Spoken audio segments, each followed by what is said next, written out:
Are you enjoying the game today, too? Yes, we absolutely are, because today we are buckling up and just charging headfirst into the history of one of the most foundational and, frankly, chaotic series in Japanese action RPG history. We're talking about the legendary YS. That's YS 1 and 2. Right. Our mission today is to really get into it all.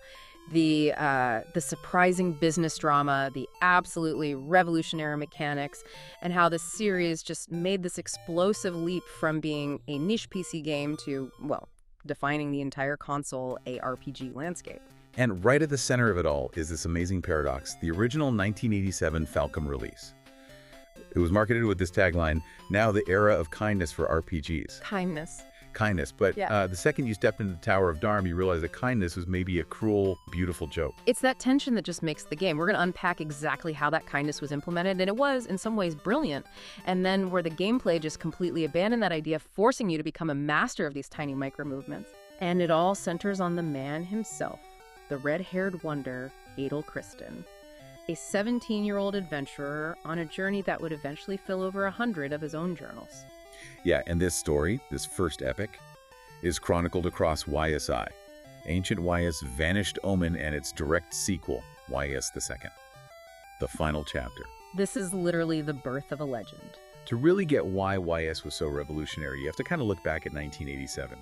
If you were playing RPGs on a Japanese PC back then, like Wizardry or even Falcom's own Xanadu. Yeah, you're diving into these super high difficulty games. They were aimed strictly at the mania, the real hardcore fans. And they were so punishing. I mean, we're talking about games where you had to do this brain-numbing grinding for hours just to survive the next floor. Yeah. And you had to have pages of graph paper just to map out a dungeon. The notebook. Those physical notes, it was a serious commitment. You had to work for it. Exactly. And Falcom saw that. They realized that this massive barrier to entry was kind of stifling the whole genre, so their counter-move with YS was intentional. It had to be a game that, and this was their phrase, anyone can clear. Anyone can clear. So they systematically got rid of all the usual frustrations. No obscure puzzles where you have to call a hint line, no instant death traps hiding somewhere. And here's the clever part. The kindness wasn't about making the action easier. Not at all. It was about simplifying the progression curve. The way you gained XP in YSI, it was just engineered for this incredibly fast initial growth. Precisely. That explosive early growth gave you this immediate, constant self-reinforcement. You'd walk into a new area, fight a few monsters, and bam, your level would jump. It felt so good. Right. This feedback loop just made sure you weren't overwhelmed or discouraged in those crucial first few hours. You felt like a hero almost right away. You really did. Suddenly, it wasn't grinding, it was progressing. But while the RPG side was kind, the combat at its core was just pure, unfiltered action. And it all centered on that signature mechanic, the top view bump attack system. The defining feature, no attack button. Yeah. You literally just run into the enemies. Which sounds so simple, so gentle even. On the surface, yeah. Okay, but this is where we have to stop and really break down the single most important technique in early YS history. This is what turned simple bumping into, like, a high-skill art form. The infamous half-character shift. The Hankara Zarashi. This whole technique was basically exploiting the game's collision detection. If you hit an enemy head-on, straight on, you both take damage. Right, a trade. A trade, exactly. But the trick was to come at them slightly off-center, by about half a character's sprite's width. It's a dance. You had to constantly be moving, weaving. If you just ran in a straight line, you'd get wrecked. But if you came in at an angle or just feathered the keys to catch the very edge of their hitbox, you'd deal damage, and they wouldn't hit you back. It turned the simple input system into something that demanded insane precision. You were managing Adol's position down to the pixel. And you had to master it.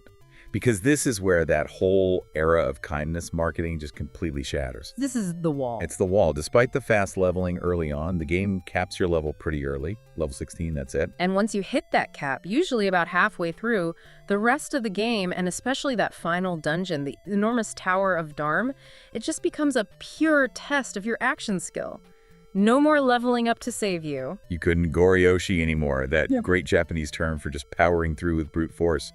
The game goes from anyone can clear it to only people who master the half-character shift can clear it. It gets, not exactly gentle very, very quickly. Yeah. I still have nightmares about the bosses in that tower. Johnny Chris was tough, but nothing. Nothing compared to that absolutely dreaded Mantis boss. The Kamakiri Yaru. The Mantis. A perfect example of that brutal difficulty shift. That boss often didn't even have a damage box on its body. You had to hit its head or these tiny little parts while dodging these massive scythes. It was impossible. It forced you to totally master that shift just to find a tiny window to attack without being just instantly shredded. It was incredible design, but wow, was it frustrating. And speaking of design constraints, here's a fascinating fact that literally shaped the entire series. Yaya's Eye and Wise II were originally developed as one single massive game. No way. That's right, it was meant to be one continuous adventure, but the team realized pretty quickly that the amount of content they were making was way too big for the floppy disks of the time. So the legendary cliffhanger at the end of Yaya's Eye with Adol floating up to the sky, that was because they ran out of disk space. Basically, yeah. They had to split the game in two just to get Yaya's Eye out for the summer market. Yeah. A business and tech limitation created one of gaming's greatest cliffhangers. That's incredible. It's a perfect case of limitations breeding creativity.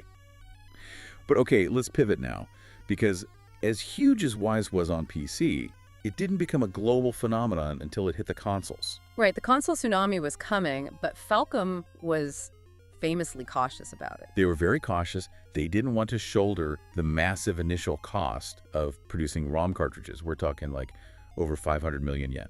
Wow. So instead of building their own console teams, they just licensed their games out. Yeah. And that single decision gave us what is, I think, the undisputed masterpiece of that entire era. The 1989 PC Engine CD-ROM version of Yaya's Eye and Tai. The PC Engine version. It's historic. It wasn't just that it merged the two games back together, fulfilling that original vision. It used the massive storage of the CD-ROM for things people had never seen before. Things that just stunned players at the time. Full voice acting, animated cutscenes, and most importantly, CDDA quality music. That's CD digital audio. The music wasn't being generated by a chip. It was being streamed off the disc like a real album. The music was the shockwave. As a kid, you're just used to that thin, teeny pico-pico sound of 8-bit games. And then you boot up Wise on the PC Engine, and you're hit with Ryo Yanemitsu's fusion and hard rock arrangements. It was an emotional jolt. It was like walking into a stadium. It didn't sound like BGM. It sounded like a live band performance. This was a fundamental shift in how people experienced RPGs, and it cemented the series' reputation for having one of the greatest soundtracks in gaming history. A reputation it still has today. Now, I gotta push back a little on that, though. Because while those CD arrangements were groundbreaking, wasn't there a group of PC purists who felt it kind of lost something? They preferred the original FM synth sound. That's a totally fair point. There was definitely a group that felt the rock arrangements, while amazing, maybe lost some of the unique, melancholic vibe of the original PC-88 music. But for the vast majority of new players on console, this was an absolute revelation.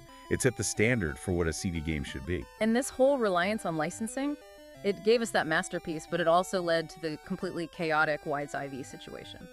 What a mess. A perfect example of the risks. Falcom basically handed over a story outline and some music concepts, and they ended up with two completely different Wise Audi games released at almost the same time. Hudson made the Dawn of Wise for the PC Engine. And Tonkin House released Mask of the Sun on the Super Famicom. Two official games with the same title number, but they're totally different. That must have been so confusing for fans. It absolutely was. They shared some characters and the basic setting, but the dungeons, the plot, everything diverged. It just perfectly shows Falcom's weird, hands-off licensing strategy during that console boom. Okay, so let's jump forward to Wise II on its own. The PC-88 release in 1988. The catchphrase was, "From gentleness to emotion and tears." Right. And Adol is now on this floating continent of ancient Wise. Wise II really evolved the gameplay. They kept the bump attack, they knew that was the signature, but they added a whole magic system on top of it. Which totally changed the dynamic, right? In Wise SS, you master the bump or you die. Exactly. But now you have fire magic, which is a ranged attack. So while bumping was still great for normal enemies, fire magic basically became the main strategy for almost every single boss fight. It shifted the whole balance from that pure up-close precision to managing your mana and timing shots from a distance. It did. It definitely changed the player's focus. You could argue it made the game a little easier for people who really struggled with the bump system in the first game. But didn't that risk undermining the one thing that made Wise Eye so unique? It's a valid critique. But why is that compensated by making the story progression depend on other, more interesting magic? specifically telepathy magic. Ah, turning into the little fuzzy rotobeast. Exactly. You had to transform into a rotobeast to talk to monsters and get clues. Yeah. It was essential for solving puzzles and moving the story forward, and it really sold that whole emotion and tears tagline by letting you connect with the world in this totally new way. Okay, let's talk about the point where Falcom finally tried to take control of their own console destiny. 1995. The Super Famicom exclusive YSV Lost Kefin Kingdom of Sand. This was supposed to be the big one. Their first self-developed console title. It introduced all these new mechanics like jumping and charge attacks. It was trying to modernize. But the reception was pretty mixed. Put it gently, yeah. The main critique was all about game balance and just bad controls. Falcom really struggled to translate what they did on PC to a console controller. The jumping felt floaty, the combat felt sluggish. Yeah. It just didn't have that tight, responsive feel you expected from Wise. So the company that basically defined fast, precise action puts out a game that feels clumsy. That's gotta hurt the brand. It was a serious stumble. YSV really marks this period of stagnation for the series. They tried to change too much, too fast, without really mastering the new systems. And the consequence of that was huge, wasn't it? Massive. It led to an 8-year hiatus. We didn't get another numbered Wise game until 2003 with YZ. That massive gap really shows you how much they struggled to figure out where to go after YZ. And even when they went back to remake the classics, they sometimes made some, let's say, controversial choices. For sure. Take the Windows remake, wait a second, Eternal, from 2000. It was gorgeous. It even had an opening movie by Makoto Shinkai way before he became a superstar director. Wow, really? Yeah, it added 8-way movement and dashing, which felt great, but it kind of broke the original level design in places and created these weird new difficulty spikes. But the most radical, the most controversial change came later on the DS, the 2008 Wise BS DS remake. Oh yeah, that was the big one. They completely removed the bump attack. What? Gone. They replaced it with a normal swing your sword button.